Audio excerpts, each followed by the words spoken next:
Hello, children. I hope all of you enjoyed your winter vacation nicely. I am Smita Dash, and today we will be starting a new chapter from Social Science Soils of India. Importance of soil. Soil provide anchorage for roots, hold water and nutrients. Soils are home to myriad microorganisms that fix nitrogen and decompose organic matter, and armies of microscopic animals as well as earthworms and termites. We build on soil as well as with it and in it. Soil plays a vital role in Earth's ecosystem. In the diagram, you can see the importance of soil in a pictorial way. Soil covers a major part of Earth's surface. It is the loose top layer of our planet's surface. Soil supports either directly or indirectly most of the living creatures on this planet. Plants and trees get their nutrients from the soil. Soil is also home to many organisms like beetles, ants, worms, centipedes, and many more. The tiny microbes in the soil help in the decay of dead animal and plants. The importance of soil also lies in its fertility. The process of decomposition also helps in making the soil fertile and creates humus. Now, what is humus? Humus is an organic substance consisting of decayed vegetable or animal matter. It provides nutrients for plants and increases the water retention capacity of the soil. To a potter, soil provides clay to create things. To a farmer, soil is where his crops grow. So, what does soil means to you? Can you tell me? Formation of soil. Soil minerals form the basis of soil. They are produced from rocks, which are the parent material, through the process of weathering and natural erosion. Water, wind, temperature change, gravity, chemical interaction, living organisms, and pressure difference all help in breaking down of this parent material. You can see the different stages in the formation of rock in the given figure. The formation of soil is a process that takes over hundreds of years. Some of the factors responsible for soil formations are rain, climate, plants. Let us discuss in details about each. Rain. When rain falls over the mountains, the water brings with it very small rocks and minerals. The process of wearing and grinding down of particles washed away by water is called erosion. These fine rock particles settle down on the riverbeds or land and make the soil. Now for climate, the moisture, rain and temperature together can break down the rock and hard surface into fine particles. Extreme temperatures also affect mountains and rocks. Too much heat leads to expansion and cracking of hard surfaces. When it rains, water gets collected in these cracks, and when temperature goes below freezing point, the frozen water puts pressure on the sides of the rocks, breaking them further into small pieces. Now plants. Roots of plants can also break hard rocks into very fine pebbles. The roots penetrates into the cracks and breaks the rock. The sediments or pieces of rocks may move around quickly, but it takes hundreds of years to turn them into soil. If the soil gets polluted, we cannot renew it in our lifetime. It takes thousands of years for it to be formed again. Major classifications of Indian soil. In the given diagram, you can see the major classifications, which are forest soil, black soil, alluvial soil, arid soil, laterite soil, red and yellow soils.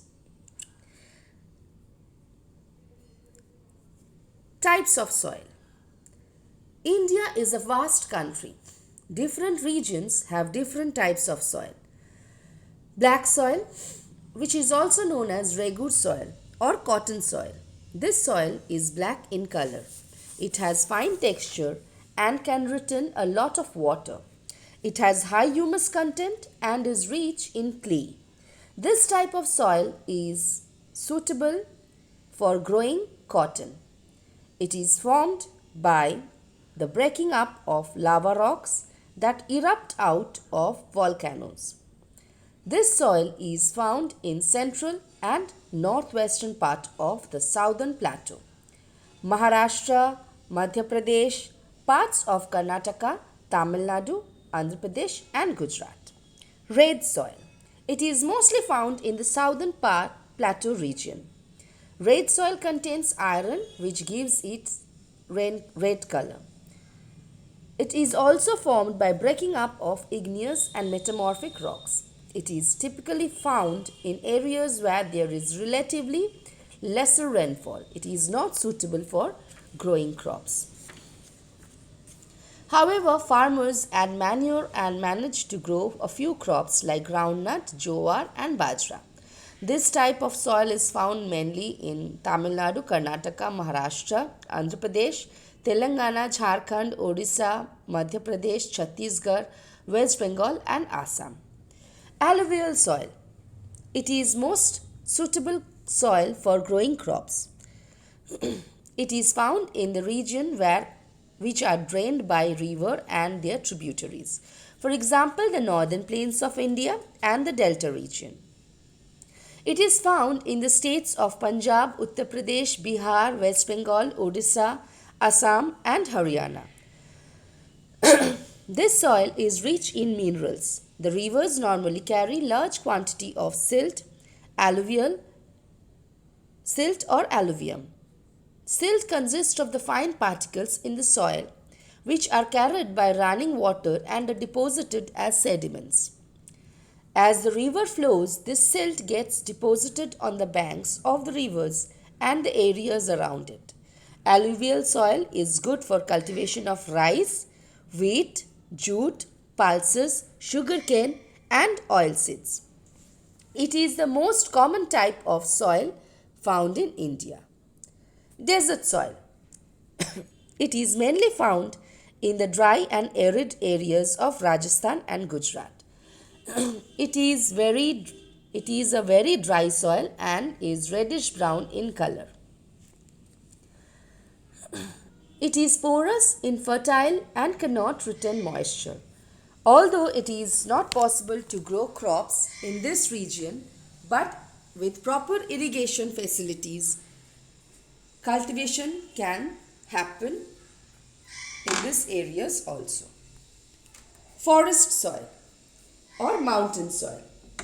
It is mostly found in the mountain regions of India. It is dark brown or black in color. This soil is very fertile because of the presence of humus. This type of soil is found in the lower altitude of Himalayas and the states of Assam, Sikkim, Arunachal Pradesh, Jammu and Kashmir, Himachal Pradesh and Uttarakhand. A very large variety of tropical fruits, tea, coffee and spices are grown in this region. Wheat, maize and barley can also be grown in this soil. Laterite soil.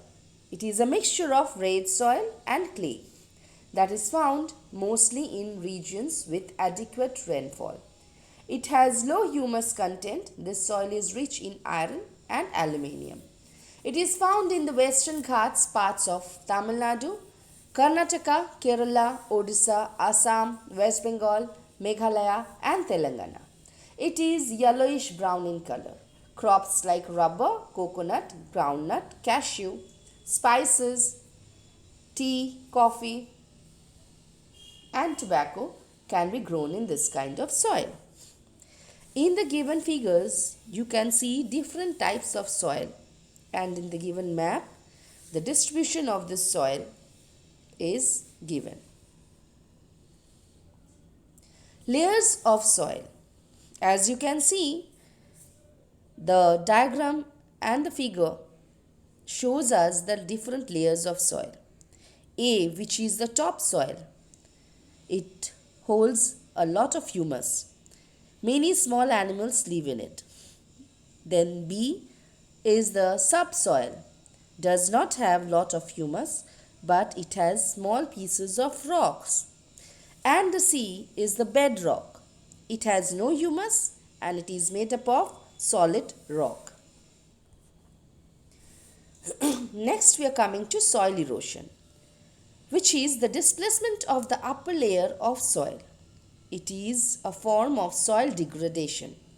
This natural process is caused by dynamic activity of erosive agents, that is water, ice, snow, air, plants, animals and humans. These erosive agents causes soil erosion. Now it takes place when the soil is blown away by wind or washed away by rivers or rain. Soil erosion normally takes place in areas that have steep slopes or where trees have been cut down for fuel or commercial purposes. This is called deforestation.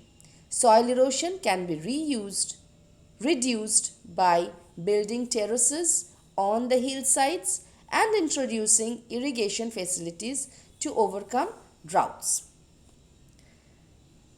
Planting of trees so that the roots of the plants hold the soil together is called afforestation, and it is the best solution to prevent soil erosion.